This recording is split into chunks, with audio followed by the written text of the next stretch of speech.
香港公立醫療已經超變微，冇做錯冇甩底冇缺席，淨係因為唔識用手機冇及時繳費，香港市民排足3-4年嘅檢查名額直接清零作廢，幾千人白白埋咗幾年病痛，最後一無所有。今日同大家拆解呢場害死基層撕裂中產嘅醫療大變局。點解越嚟越多香港人寧願北上深圳求醫，都唔再信本地公立醫療？真相殘酷到你不敢相信。喺絕大部分香港人嘅成長記憶入面，公立醫療永遠係最穩陣、最兜底嘅民生保障。無論你係基層打工仔、獨居長者，抑或係普通中產，無論收入多寡、階層高低，只要身體出現不適，公立醫院永遠唔會將普通人拒之門外。過去幾十年，依靠政府巨額財政補貼，香港公立醫療一直奉行普惠兜底嘅服務模式，就診門檻極低，收費親民平價，哪怕係核磁共振、CT 掃描呢啲高端影像檢查，慢病長期覆診都可以近乎免費享受。就算大家都知公立醫療輪候時間漫長，專項檢查動輒要等3年4年，過程煎熬又磨人，但全港市民心中始終守住一份篤定，只要乖乖排隊安分等候，唔插隊唔投訴，終有日可以排到檢查，查清身體隱患，對症下藥，徹底擺脫病痛困擾。呢份代代相傳嘅醫療安全感，係香港最堅實嘅民生底線，亦都係無數基層市民對抗疾病風險嘅最大底氣。但大家未必察覺，一場靜雞雞推行顛覆數十年格局嘅公立醫療改革，已經徹底打碎咗呢份安穩。呢次改革唔係高調推行，卻悄悄改變咗全港市民嘅求醫命運。尤其係一班唔識數碼操作、冇資訊渠道、無人照料嘅弱勢社群，無聲無息之間，就成為咗改革最大嘅犧牲者。今次改革最核心亦都最具爭議嘅舉措，就係醫管局全新推出嘅非緊急檢查預繳費用機制，同預約清零規則。表面上，呢套新規嘅目的係整治長期存在嘅預約爽約、資源浪費亂象，優化公立醫療資源配置，提升整體診療效率，睇落完全合理無可挑剔。但落地之後，冰冷嘅系統規則、生硬嘅一刀切執行方式，完全剝離咗醫療符號應有嘅人民溫度，衍生出無數令人心酸嘅民生悲劇。早前曝光嘅8旬獨居長者個案，就係最真實嘅縮影。呢位年過80嘅香港長者，常年獨居無人照料，唔識上網冇智能手機，身體長期暗藏多種慢性隱患，時時隱隱作痛，卻一直唔敢隨意浪費醫療資源。深知公立醫療輪候緊張，佢一直安分守己，老實排隊輪候非緊急身體檢查，足足忍受咗1000幾個日夜嘅病痛煎熬，苦苦等候咗3年有餘。呢3年入面，老人家為咗順利查清病因、治癒病痛，一直小心翼翼保養身體、戒口忌口、安心休養，避免勞累，硬生生捱過無數個病痛纏身、憂心難眠嘅夜晚。佢嘅心願好簡單，只係想等到檢查之日，徹底查清體內病灶，擺脫長年嘅病痛折磨。對於一位老人家嚟講，呢短短3年就係晚年入面最漫長、最煎熬嘅時光，而檢查名額就係佢唯一嘅生存希望。歷經3年苦苦等候，醫療系統終於為佢匹配到稀缺嘅共振檢查名額，只要按期就診，多年嘅身體隱患就可以一次性查清，糾纏多年嘅病痛終於有機會根治。正當老人家滿心期盼、靜靜等候就醫之日，係同一條冰冷嘅自動提示，瞬間擊碎咗佢所有期盼。因為冇喺新規要求嘅14天時限內完成預繳費用，系統直接作廢咗佢3年先排到嘅預約名額，而且名額清零之後唔可以恢復、唔可以補辦、唔可以追溯。對於普通人嚟講，提前網上繳費係一件舉手之勞嘅小事，但對於呢位獨居長者，根本係無從入手嘅難題。佢冇智能設備，唔識線上操作，冇人協助辦理。醫管局嘅多層線上提醒，佢一律接收唔到，僅剩嘅一張紙質通知，文字密密麻麻，時限模糊不清。老人家年紀老邁，視力衰退，根本無法精準捕捉嚴苛嘅繳費期限。更殘酷嘅係，過去數十年，香港公立非緊急檢查一直係免費服務，呢個深入民心嘅認知，令所有老一輩市民根本冇預判到政策會出現顛覆性轉變。佢冇任何渠道得知預約需要提前繳費。呢項全新規則，全程零提醒、零預警、零人工兜底，就咁無聲無息之間，數年堅守化為烏有。老人家冇任何過錯，冇缺席，冇甩底，冇浪費醫療資源，淨係因為追唔上數碼時代嘅節奏，唔了解新政變動，就白白錯失咗來之不易嘅檢查機會。最令人無奈嘅係，佢身體嘅隱患從來冇自行痊癒，長年嘅病痛依舊日日折磨住佢，但唯一嘅檢查機會已經徹底消失。如果想再次排查病情，就要重新揾醫生開單，重新進入漫長輪候隊列，再次忍受3-4年嘅病痛煎熬。對於一位80旬長者咁漫長嘅等候，大概率意味住錯失最佳治療時機，甚至終身都無法查清病根，治癒病痛。好多市民初睇呢單新聞都會下意識覺得呢只係個別意外個案疏忽，唔代表整體制度問題。但醫管局公開嘅官方統計數據，直接揭開咗成個民生亂象嘅真相。新規落地僅僅4個月，全港就有6796個非緊急檢查預約入院名額被系統自動清零作廢。呢6000幾冰冷嘅數字，每一個背後都係一段真實嘅煎熬，一份落空嘅期盼，一個無奈嘅普通家庭。數據顯示，呢批被作廢嘅名額入面，大約有3000名市民選擇咬牙堅持重新排隊，繼續承受漫長輪候嘅痛苦。而剩餘超過審親7批改名市民徹底心淡，無奈放棄，直接錯失咗來之不易嘅診療機會。好多人誤解呢啲放棄檢查嘅市民係因為病痛輕微，無需治療，純屬浪費資源。但真實情況恰恰相反，呢3000幾名放棄者，絕大部分都係長年受慢性病、隱性病痛困擾嘅基層市民、獨居長者、低收入人群。佢哋放棄檢查唔係因為身體無恙，而係被全新嘅數碼規則、嚴苛嘅時限要求、複雜嘅繳費流程，硬生生擋喺醫療大門之外。呢次改革最大嘅不公就在於規則完全雙向失衡。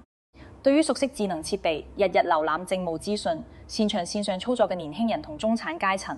提前14天繳費接收提醒、跟進政策變動，係輕而易舉、毫無門檻嘅小事，幾乎唔會出現任何失誤。但對於獨居長者、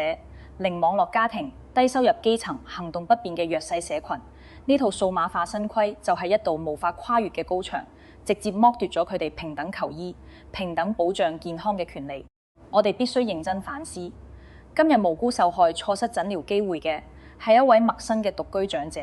但聽日呢個遭遇可能落到我哋父母、長輩、親友身上。再過10幾年，當我哋步入老年，脫離數碼生活，跟不上時代節奏，同樣嘅困境亦都會發生喺我哋自己身上。長久以嚟，香港人心中一直有一份專屬嘅醫療安全感。公立醫療唔問貧，貧富不計階層，只要你願意等，就一定有得醫、有得檢、有得救。哪怕排隊再耐，過程再苦，始終有政府高額補貼兜底。基層市民絕對唔會因為冇錢唔識操作而錯失基礎健康保障。呢份安穩係香港民生最核心、最溫暖嘅底色。但今次全方位嘅醫療改革，徹底打破咗呢個維持幾十年嘅平衡格局。而家嘅香港公立醫療早就唔係乖乖排隊就有機會咁簡單。可唔可以保住檢查名額？可唔可以順利運程診療？可唔可以負擔醫療開支？而家唔再只取決於病情輕重同等候時長，更加取決於你嘅數碼能力、資訊敏感度、經濟水平。不知不覺之間，香港公立醫療已經悄悄出現階層分化，弱勢群體嘅醫療權益正在被持續犧牲、不斷透支。客觀公允咁講，醫管局推行呢次規則革新，並非故意為難普通市民，背後確實有無法迴避嘅現實壓力同深層考量。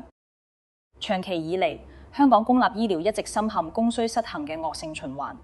大量市民隨意預約各類非緊急檢查，最後無故爽約缺席棄檢，導致海量稀缺醫療名額、高端設備時段、醫護人力成本長期閒置浪費。一邊係重症患者急症病，患排數年都唔到位，病情持續惡化，延誤最佳治療時機；另一邊係大量醫療資源被無效預約佔用，白白浪費，真正有需要嘅人冇得用冇得排。再加上香港人口老齡化持續加劇，老年慢病患者逐年增多，求醫復診、檢查需求年年暴漲，公立醫療營運成本、人力成本、設備成本持續飆升。以往近乎免費高補貼嘅普惠模式早已不堪重負，無法持續。收緊預約規則，推行預繳繳費，整治爽約亂象，調整收費標準，本質上係為咗清理醫療資源閒置亂象，將有限嘅優質資源精準傾斜俾重症急症、有剛需嘅病患，縮短危重病人嘅等候時間，優化整體醫療體系運轉效率，保障公立醫療可以長期穩定可持續運作。從宏觀數據同整體體系嚟睇，改革確實取得咗明顯成效。新規落地之後，全港公立非緊急檢查嘅爽約率、缺席率大幅回落，大量閒置名額被重新釋放、重新分配。重症患者嘅就診優先級顯著提升，整體輪候時長有效縮短，公立醫療嘅運作效率確實大幅提升。但效率提升嘅代價係徹底丟失咗公立醫療最珍貴嘅人民溫度。改革節奏過快，落地過於急促，完全冇預留充足嘅市民適應過渡期，更加冇針對長者、獨居人士、低收入群體、殘障人士呢啲弱勢社群推出專屬兜底方案，人性化容錯機制。所有規則適配壓力、政策變動風險、操作失誤，代價全數壓喺最無聲、最無助、最冇還擊能力嘅普通基層市民身上。TVB 早前報導嘅另一單真實個案，同樣令人無限唏噓。有位普通市民為咗排查體內長期潛伏嘅關鍵病灶，老老實實排隊等候專項身體檢查，足足2年時間。呢2年入面，佢一直小心翼翼養護身體，忍住病痛克制作息，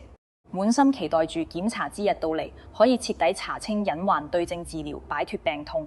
點知臨近檢查之日，系統毫無預警、毫無提醒，直接作廢咗佢2年嘅輪候名額。原因同樣係逾期未預繳費用，全程零通知、零預警、零補救渠道，一條冰冷嘅系統規則，直接清零咗2年嘅堅持同期。盼身體隱患依舊存在，病痛持續折磨身心。最可惜嘅係，佢直接錯失咗最佳嘅診療時機，後續治療難度同風險大幅飆升。面對海量市民投訴同輿論爭議，醫管局都公開承認新規落地存在漏洞同不足，承諾會針對特殊個案酌情加急補辦檢查，優化多層級提醒機制，減少同類悲劇發生。但經常使用公立醫療服務嘅市民都心知肚明，呢啲補救措施只係治標不治本，根本解決唔到核心矛盾。真正需要長期排隊做放射檢查、慢病覆診、隱患排查嘅，從來都唔係識用手機日日睇資訊嘅年輕人，而係行動不便嘅長者、無人照料嘅獨居人士、收入微薄嘅基層市民。呢班人大多冇註冊線上醫療帳號，唔識操作繁複嘅醫療系統，冇渠道接收政策更新。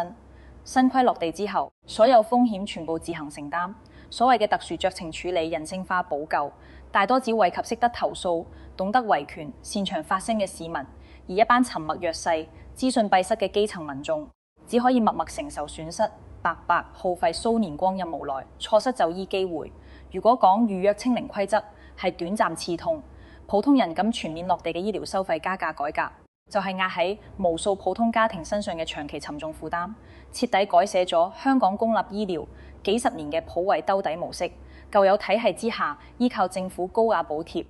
香港市民嘅日常小病問診、緊急求診、常規身體檢查幾乎零費用，基層家庭完全唔使擔心日常醫療開支，唔會因為睇病檢查而產生經濟壓力。但隨住醫療營運成本持續攀升，政府財政補貼壓力日漸增大，傳統普惠模式已經難以為繼，調整收費、收緊規則、平衡收支，成為必然趨勢。而最終為呢一切改革成本埋單嘅，依然係千千萬萬嘅普通香港市民。收費改革帶嚟嘅改變，深入咗每個家庭嘅生活細節。以前深夜，小朋友突發高燒，家人突發頭暈不適，大家第一時間就係衝去公立醫院急症室，優先搶救病情，避免延誤，絕對唔會因為費用問題猶豫。而家急症費用加價之後，幾乎所有市民都會下意識猶豫，可唔可以埋一晚，等到聽日普通門診先睇。呢種求醫心態嘅轉變，係普通市民最直觀、最心酸嘅感受。而受收費調整影響最深、最持久嘅，係一班常年覆診嘅長者同慢性病患者。佢哋每個月都需要固定覆診、監測病情、做專項檢查。單次加價金額看似唔多，但日積月累，年復一年，就係一筆沉重嘅固定開支。對於靠微薄養老金綜援生活嘅基層長者，呢筆新增醫療開支直接擠壓咗衣食住行嘅基礎生活費，令晚年生活更加拮據。最顛覆舊有模式嘅係以往大部分免費嘅高端身體檢查，正式全面踏入收費時代。磁力共振 CT 掃描呢啲用於排查疑難病症、監測慢病發展嘅核心檢查，單次收費高達500港元。呢啲唔係可有可無嘅增就服務，而係慢病患者、隱性病患嘅剛需診療項目。以往零成本排查，而家每次都要自費承擔，為長期患病嘅普通家庭再添一層沉重嘅經濟顧慮。呢度有一個絕大部分市民都會踩坑嘅規則誤區，亦都係大家被動承受費用壓力嘅主要原因。今次收費改革並唔係覆蓋所有醫療場景，住院救治、緊急搶救期間嘅配套檢查依然維持免費政策，只有提前預約用於日常慢病排查、輕症覆診嘅非緊急檢查先會按照新規收費。好多市民唔清楚呢個細分規則，誤以為所有檢查都要收費。就診前毫無心理準備，結束之後先突然面對大額帳單，陷入被動嘅經濟壓力。為咗避免重症患者因病致貧，官方都推出咗年度醫療收費上限福利，明文規定普通市民每年公立醫療自費上限為1萬港元，超出金額全數豁免。部分重症診療項目都納入保障範圍。按照官方推算，每年數萬名長期求醫嘅重症患者可以受惠於呢項兜底政策，減輕經濟壓力。但政策落地之後，市民先發現呢項福利實用性極低，形同虛設。偶爾患病日常小病就醫嘅家庭，年度醫療開支根本觸及唔到上限，完全享受唔到豁免福利。常年高頻復診持續治療嘅重症患者，雖然可以突破額度上限，但前期累積嘅巨額醫療開支早已壓垮家庭經濟，後期嘅豁免根本於事無補。呢項看似貼心嘅兜底政策，最終只係紙面福利，無法真正幫到普通人。而整套新規入面最不近人情、最備受詬病嘅就係14天預繳限期制度。所有非緊急檢查必須喺預約日前14天完成繳費，逾期即刻清零名額作廢，無法恢復。重新求醫就要再次排隊數年。結合香港公立醫療真實輪候情況，常規放射檢查平均等候時長高達3年8個月。普通人耗費近4年青春，默默圍住病痛等候，僅僅因為一次資訊滯後、一次操作失誤，數年堅持即刻歸零，呢個試錯代價對於病患嚟講實在太過沉重，亦都極度不公。更嚴重嘅係，官方通知機制完全冇兼顧弱勢群體，年輕人、資訊敏感人群可以收到多層次、多次數嘅線上提醒，幾乎零失誤。而獨居長者、唔識上網嘅市民，全程只收一張模糊嘅紙質通知，根本無法精準記憶嚴苛嘅繳費時限。年輕人隨手可完成嘅線上操作，對於無人照料、脫離數碼生活嘅長者，就係一道無法跨越嘅難關。即便醫管局設有長者低收入人士費用豁免政策，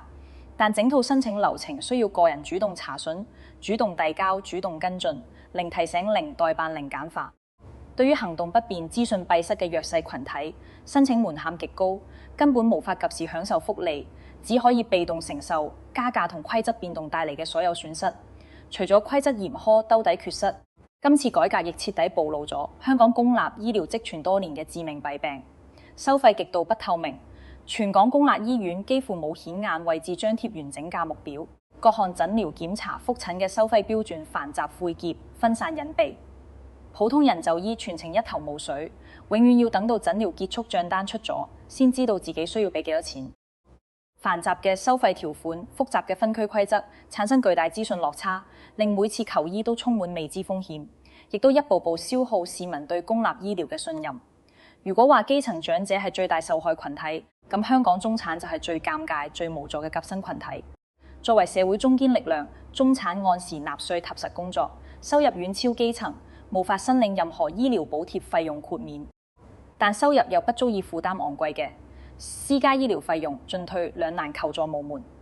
好多中產一直以為自己買咗醫保，有公立醫療兜底，就可以穩穩應對所有健康風險。